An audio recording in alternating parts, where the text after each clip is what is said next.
Chapter 2. The Man in Green. Very few words are needed to explain why London, 100 years hence, will be very like it is now. Or rather, since I must slip into a prophetic past, why London, when my story opens, was very like it was in those enviable days when I was still alive. The reason can be stated in one sentence. The people had absolutely lost faith in revolutions. All revolutions are doctrinal, such as the French one, or the one that introduced Christianity. For it stands to common sense that you cannot upset all existing things, customs, and compromises unless you believe in something outside them, something positive and divine. Now, England, during this century, lost all belief in this. It believed in a thing called evolution, and it said, all theoretic changes have ended in blood and ennui. If we change, we must change slowly and safely, as the animals do. Nature's revolutions are the only successful ones. There has been no conservative reaction in favor of tails. And some things did change. Things that were not much thought of dropped out of sight. Things that had not often happened did not happen at all. Thus, for instance, the actual physical force ruling the country, the soldiers and the police, grew smaller and smaller, and at last vanished almost to a point.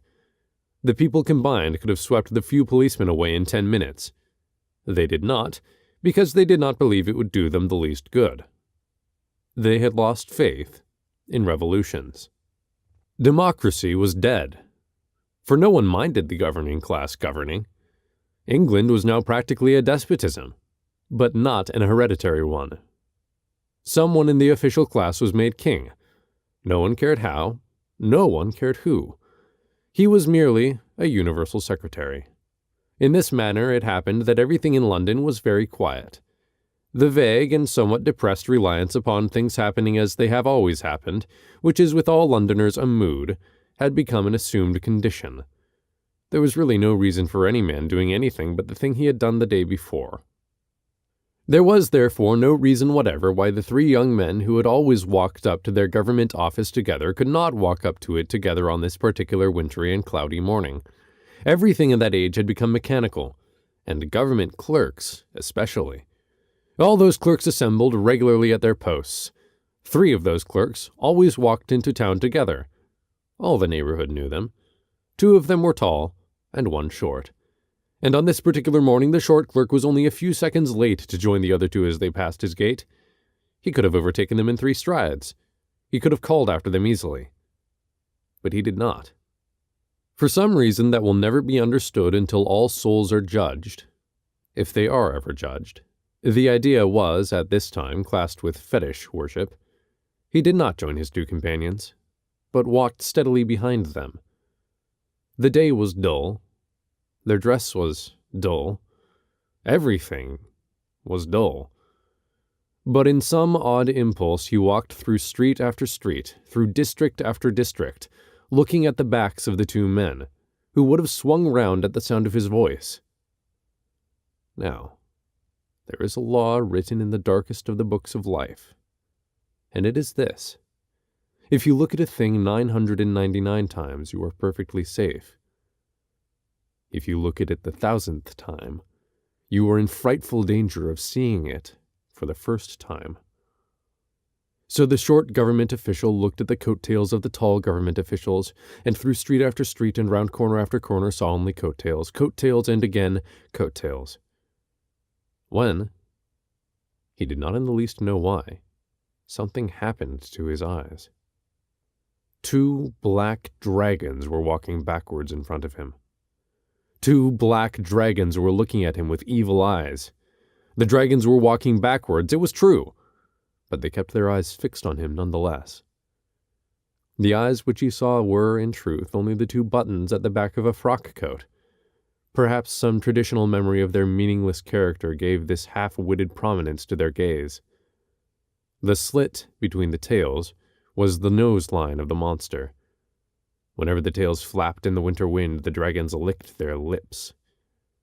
It was only a momentary fancy, but the small clerk found it embedded in his soul ever afterwards. He could never again think of men in frock coats except as dragons walking backwards. He explained afterwards, quite tactfully and nicely, to his two official friends that, while feeling an inexpressible regard for each of them, he could not seriously regard the face of either of them as anything but a kind of tail. It was, he admitted, a handsome tail, a tail elevated in the air, but if, he said, any true friend of theirs wished to see their faces, to look into the eyes of their soul, that friend must be allowed to walk reverently round behind them, so as to see them from the rear. There he would see the two black dragons with the blind eyes. But when first the two black dragons sprang out of the fog upon the small clerk, they had merely the effect of all miracles. They changed the universe. He discovered the fact that all romantics know, that adventures happen on dull days, not on sunny ones. When the cord of monotony is stretched most tight, then it breaks with a sound like song. He had scarcely noticed the weather before, but with the four dead eyes glaring at him he looked round, and realized the strange dead day. The morning was wintry and dim, not misty, but darkened with that shadow of cloud or snow which steeps everything in a green or copper twilight. The light there is on such a day seems not so much to come from the clear heavens, as to be a phosphorescence clinging to the shapes themselves. The load of heaven and the clouds is like a load of waters, and the men move like fishes, feeling that they are on the floor of a sea. Everything in a London street completes the fantasy. The carriages and cabs themselves resemble deep-sea creatures with eyes of flame. He had been startled at first to meet two dragons. Now he found he was among deep-sea dragons possessing the deep sea. The two young men in front were like the small young man himself, well dressed. The lines of their frock coats and silk hats had that luxuriant severity which makes the modern fop, hideous as he is, a favorite exercise of the modern draftsman. That element which Mr. Max Beerbohm has admirably expressed in speaking of certain congruities of dark cloth and the rigid perfection of linen. They walked with the gait of an affected snail, and they spoke at the longest intervals, dropping a sentence at about every sixth lamp-post. They crawled on past the lamp-posts. Their mien was so immovable that a fanciful description might almost say that the lamp-posts crawled past the men as in a dream. Then the small man suddenly ran after them and said, "I want to get my hair cut. I say, do you know a little shop anywhere where they cut your hair properly? I keep on having my hair cut, but it keeps on growing again." One of the tall men looked at him with the air of a pained naturalist. "Why, here's a little place," cried the small man, with a sort of imbecile cheerfulness, as the bright bulging window of a fashionable toilet saloon glowed abruptly out of the foggy twilight. "Do you know, I often find hairdressers when I walk about London. I'll lunch with you at Chickenanny's. You know, I'm awfully fond of hairdressers' shops. They're miles better than those nasty butchers." And he disappeared into the doorway. The man called James continued to gaze after him, a monocle screwed into his eye. "What the devil do you make of that fellow?" he asked his companion, a pale young man with a high nose. The pale young man reflected conscientiously for some minutes, and then said, "Had a knock on his head when he was a kid, I should think." "No, I don't think that," replied the Honorable James Barker. "I've sometimes fancied he was a sort of artist, Lambert." "Bosh!" cried Mr. Lambert, briefly. "I admit I can't make him out," resumed Barker, abstractedly. "He never opens his mouth without saying something so indescribably half-witted that to call him a fool seems the very feeblest attempt at characterization. But there's another thing about him that's rather funny. Do you know that he has the one collection of Japanese lacquer in Europe? Have you ever seen his books? All Greek poets and medieval French and that sort of thing. Have you ever been in his rooms? It's like being inside an amethyst. And he moves about and all that and talks like a turnip." "Well, damn all books. Your blue books as well," said the ingenious Mr. Lambert, with a friendly simplicity. "You ought to understand such things. What do you make of him?" "He's beyond me," returned Barker. "But if you ask me for my opinion, I should say he was a man with a taste for nonsense, as they call it. Artistic fooling and all that kind of thing. And I seriously believe that he has talked nonsense so much that he has half bewildered his own mind, and doesn't know the difference between sanity and insanity. He has gone round the mental world, so to speak, and found the place where the East and the West are one, and extreme idiocy is as good as sense, but I can't explain these psychological games." "Well, you can't explain them to me," replied Mr. Wilfrid Lambert, with candor. As they passed up the long streets towards their restaurant, the copper twilight cleared slowly to a pale yellow, and by the time they reached it they stood discernible in a tolerable winter daylight. The Honorable James Barker, one of the most powerful officials in the English government, by this time a rigidly official one, was a lean and elegant young man, with a blank, handsome face and bleak blue eyes. He had a great amount of intellectual capacity, of that peculiar kind which raises a man from throne to throne and lets him die loaded with honors without having either amused or enlightened the mind of a single man. Wilfrid Lambert, the youth with the nose which appeared to impoverish the rest of his face, had also contributed little to the development of the human spirit, but he had the honorable excuse of being a fool. Lambert would have been called a silly man. Barker, with all his cleverness, might have been called a stupid man. But mere silliness and stupidity sank into insignificance in the presence of the awful and mysterious treasures of foolishness apparently stored up in the small figure that stood waiting for them outside Ciconani's.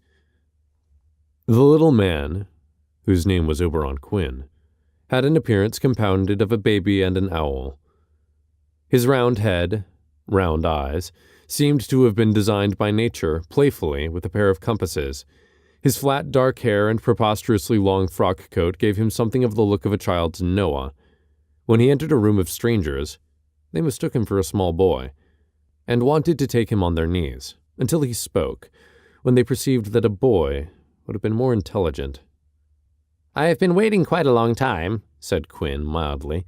"It's awfully funny I should see you coming up the street at last." "Why?" asked Lambert, staring. "You told us to come here yourself." "My mother used to tell people to come places," said the sage. They were about to turn into the restaurant with a resigned air, when their eyes were caught by something in the street. The weather, though cold and blank, was now quite clear, and across the dull brown of the wood pavement and between the dull gray terraces was moving something not to be seen for miles round. Not to be seen, perhaps, at that time in England. A man dressed in bright colors. A small crowd hung on the man's heels. He was a tall, stately man, clad in a military uniform of brilliant green, splashed with great silver facings. From the shoulder swung a short green furred cloak, somewhat like that of a hussar, the lining of which gleamed every now and then with a kind of tawny crimson. His breast glittered with medals. Round his neck was the red ribbon and star of some foreign order, and a long, straight sword, with a blazing hilt, trailed and clattered along the pavement. At this time, the pacific and utilitarian development of Europe had relegated all such customs to the museums. The only remaining force, the small but well-organized police, were attired in a somber and hygienic manner.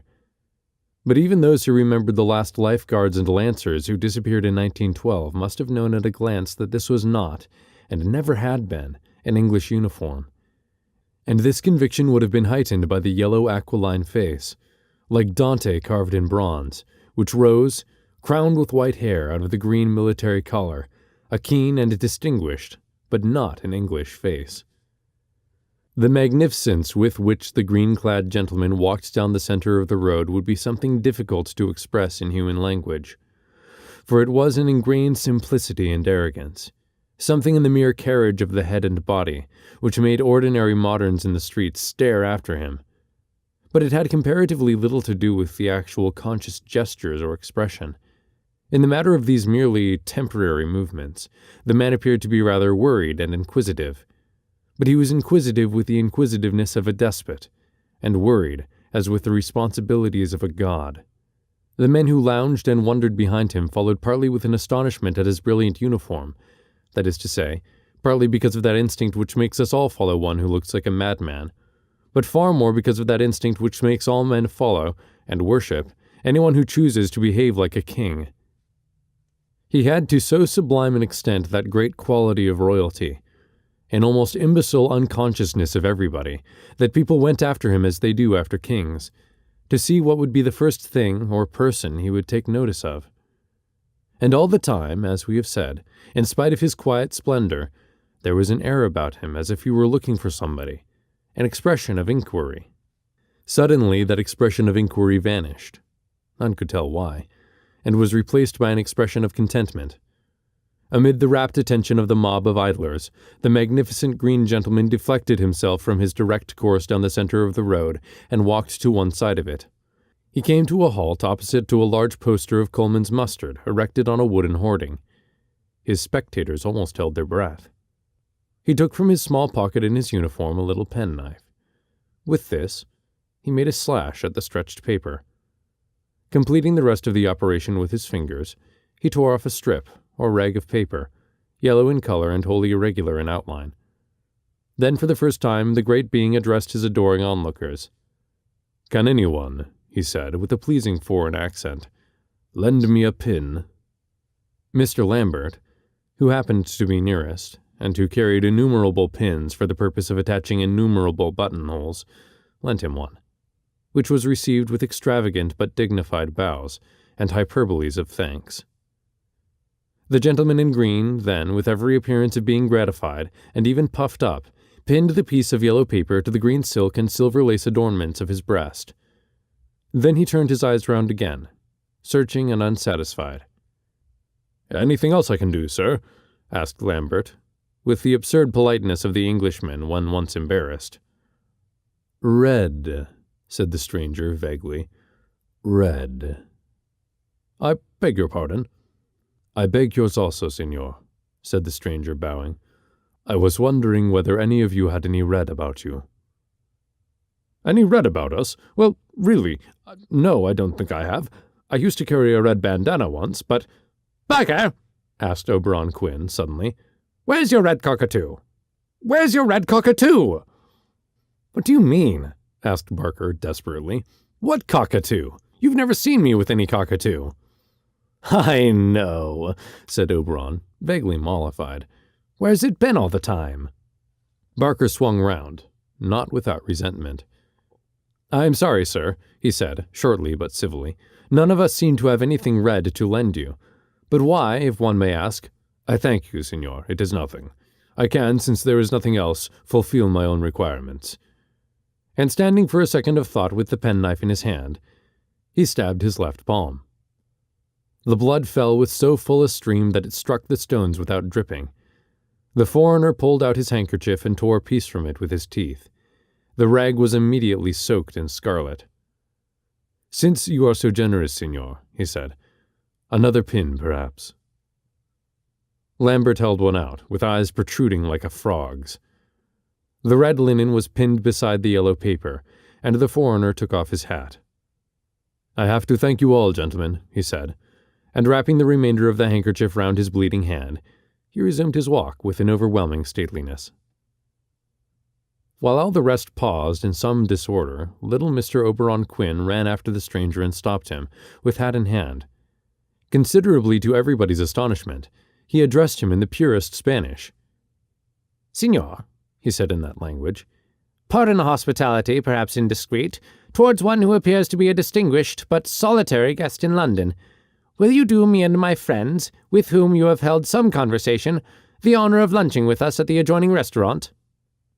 The man in the green uniform had turned a fiery color of pleasure at the mere sound of his own language, and he accepted the invitation with that profusion of bows which so often shows, in the case of the southern races, the falsehood of the notion that ceremony has nothing to do with feeling.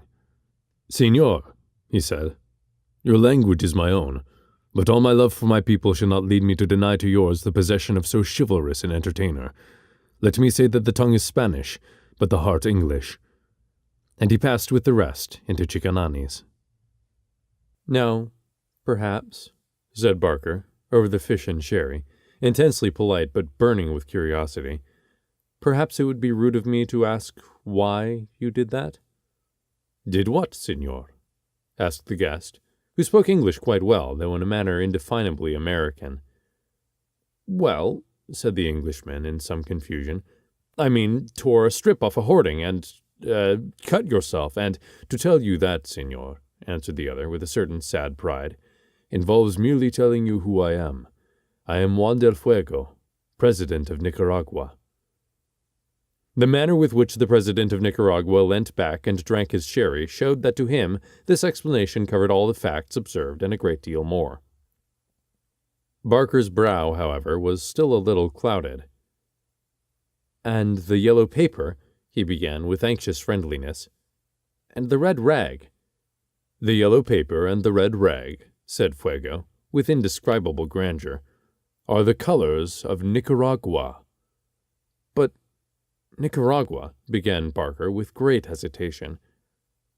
"Nicaragua is no longer a—" "Nicaragua has been conquered like Athens! Nicaragua has been annexed like Jerusalem!" cried the old man with amazing fire.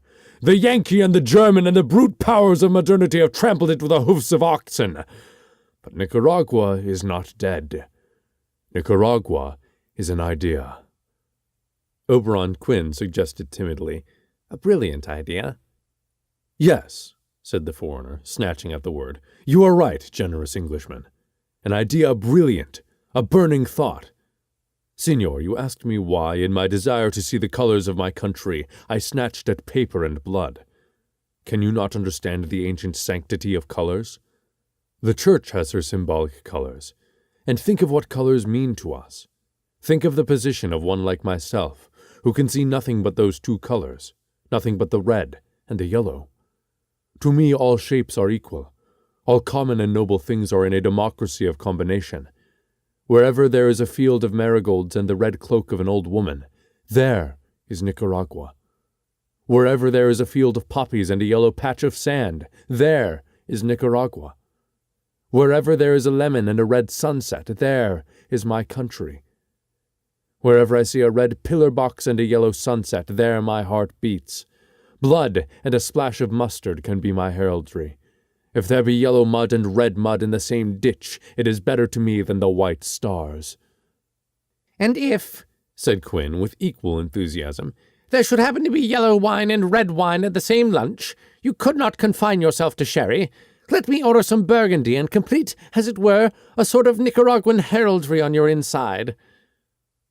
Barker was fiddling with his knife, and was evidently making up his mind to say something, with the intense nervousness of the amiable Englishman. "I am to understand, then," he said at last, with a cough, "that you were the president of Nicaragua when it made its— one must, of course, agree it's quite heroic resistance to— The ex-president of Nicaragua waved his hand. "You need not hesitate in speaking to me," he said. "I'm quite fully aware that the whole tendency of the world of today is against Nicaragua and against me.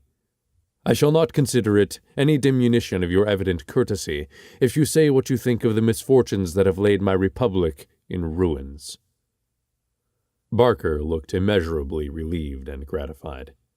"You are most generous, President," he said, with some hesitation over the title, "and I will take advantage of your generosity to express the doubts which, I must confess, we moderns have about such things as, the Nicaraguan independence." "So your sympathies are," said Del Fuego quite calmly, "with the big nation which— Pardon me, President," said Barker warmly. "My sympathies are with no nation. You misunderstand, I think, the modern intellect. We do not disapprove of the fire and extravagance of such commonwealths as yours only to become more extravagant on a larger scale. We do not condemn Nicaragua because we think Britain ought to be more Nicaraguan.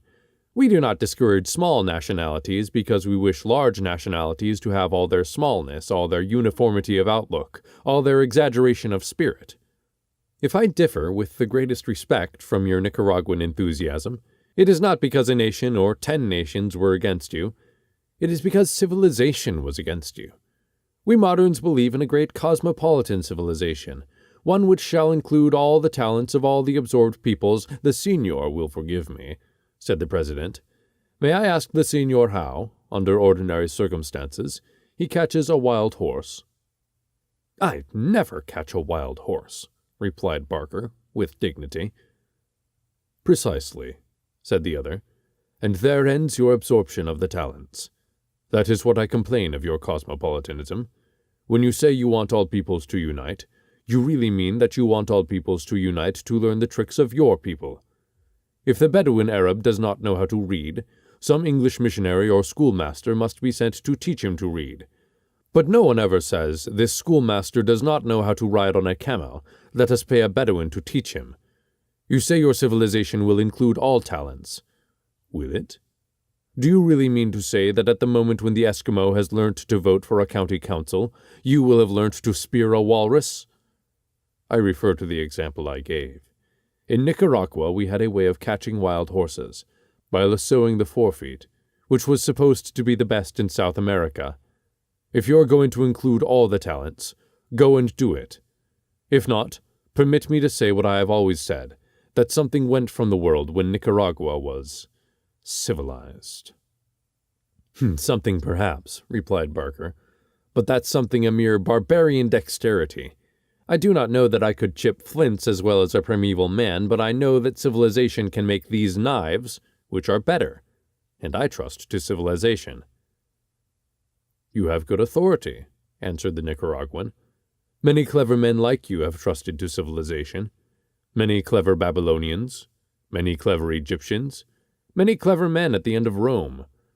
Can you tell me, in a world that is flagrant with the failures of civilization, what there is particularly immortal about yours? I think you do not quite understand, President, what ours is, answered Barker. You judge it rather as if England was still a poor and pugnacious island. You have been long out of Europe. Many things have happened. And what, asked the other, would you call the summary of those things? The summary of those things, answered Barker with great animation, is that we are rid of the superstitions. And in becoming so, we have not merely become rid of the superstitions which have been most frequently and most enthusiastically so described. The superstition of big nationalities is bad, but the superstition of small nationalities is worse. The superstition of reverencing our own country is bad, but the superstition of reverencing other people's countries is worse. It is so everywhere, and in 100 ways. The superstition of monarchy is bad, and the superstition of aristocracy is bad. But the superstition of democracy is the worst of all. The old gentleman opened his eyes with some surprise. Are you, then, he said, no longer a democracy in England? Barker laughed. The situation invites paradox, he said. We are, in a sense, the purest democracy. We have become a despotism. Have you not noticed how continually in history democracy becomes despotism? People call it the decay of democracy. It is simply its fulfillment. Why take the trouble to number and register and enfranchise all the innumerable John Robinsons when you can take one John Robinson with the same intellect or lack of intellect as all the rest and have done with it? The old idealistic Republicans used to found democracy on the idea that all men were equally intelligent. Believe me, the sane and enduring democracy is founded on the fact that all men are equally idiotic. Why should we not choose out of them one as much as another? All that we want for government is a man not criminal and insane, who can rapidly look over some petitions and sign some proclamations. To think what time was wasted in arguing about the House of Lords. Tories saying it ought to be preserved because it was clever, and radicals saying it ought to be destroyed because it was stupid. And all that time, no one saw that it was right because it was stupid. Because that chance mob of ordinary men thrown there by accident of blood were a great democratic protest against the lower house, against the eternal insolence of the aristocracy of talents. We have established now in England the thing towards which all systems have dimly groped, the dull, popular despotism without illusions. We want one man at the head of our state, not because he is brilliant or virtuous, but because he is one man and not a chattering crowd. To avoid the possible chance of hereditary diseases or such things, we have abandoned hereditary monarchy. The King of England is chosen like a juryman, upon an official rotation list. Beyond that, the whole system is quietly despotic, and we have not found it raise a murmur. Do you really mean, asked the President incredulously, that you choose any ordinary man that comes to hand and make him despot? That you trust to the chance of some alphabetical list? And why not? Cried Barker. Did not half the historical nations trust to the chance of the eldest sons of eldest sons? And did not half of them get on tolerably well? To have a perfect system is impossible. To have a system is indispensable. All hereditary monarchies were a matter of luck, so are alphabetical monarchies. Can you find a deep philosophical meaning in the difference between the Stuarts and the Hanoverians? Believe me. I will undertake to find a deep philosophical meaning in the contrast between the dark tragedy of the A's and the solid success of the B's. And you risk it? Asked the other, though the man may be a tyrant or a cynic or a criminal. We risk it, answered Barker with a perfect placidity. Suppose he is a tyrant. He is still a check on 100 tyrants. Suppose he is a cynic. It is to his interest to govern well. Suppose he is a criminal. By removing poverty and substituting power, we put a check on his criminality. In short, by substituting despotism, we have put a total check on one criminal and a partial check on all the rest. The Nicaraguan old gentleman leaned over with a queer expression in his eyes. My church, sir, he has said, has taught me to respect faith. I do not wish to speak with any disrespect of yours, however fantastic. But do you really mean that you will trust to the ordinary man, the man who may happen to come next, as a good despot? I do, said Barker, simply. He may not be a good man, but he will be a good despot. For when he comes to a mere business routine of government, he will endeavor to do ordinary justice. Do we not assume the same thing in a jury? The old president smiled. I don't know, he said, that I have any particular objection in detail to your excellent scheme of government. My only objection is a quite personal one. It is that if I were asked whether I would belong to it, I should ask first of all if I was not permitted, as an alternative, to be a toad in a ditch. That is all. You cannot argue with the choice of the soul. Of the soul, said Barker, knitting his brows, I cannot pretend to say anything. But speaking in the interests of the public, Mr. Oberon Quinn rose suddenly to his feet. If you'll excuse me, gentlemen, he said, I will step out for a moment into the air. I'm so sorry, Oberon, said Lambert good-naturedly. Do you feel bad? Not bad, exactly, said Oberon with self-restraint. Rather good, if anything, strangely and richly good. The fact is, I want to reflect a little on those beautiful words that have just been uttered. Speaking, yes, that was the phrase, speaking in the interests of the public. One cannot get the honey from such things without being alone for a little. Is he really off his chump, do you think? Asked Lambert. The old president looked after him with queerly vigilant eyes. He is a man, I think, he said, who cares for nothing but a joke. He is a dangerous man. Lambert laughed in the act of lifting some macaroni to his mouth. Dangerous, he said. You don't know little Quinn, sir. Every man is dangerous, said the old man without moving, who cares only for one thing. I was once dangerous myself. And with a pleasant smile he finished his coffee and rose, bowing profoundly, and passed out into the fog, which had again grown dense and somber. 3 days afterwards they heard that he had died quietly in lodgings in Soho. Drowned somewhere else in the dark sea of fog was a little figure shaking and quaking, with what might at first sight have seemed terror or ague, but which was really that strange malady, a lonely laughter. He was repeating over and over to himself with a rich accent, "But speaking in the interests of the public."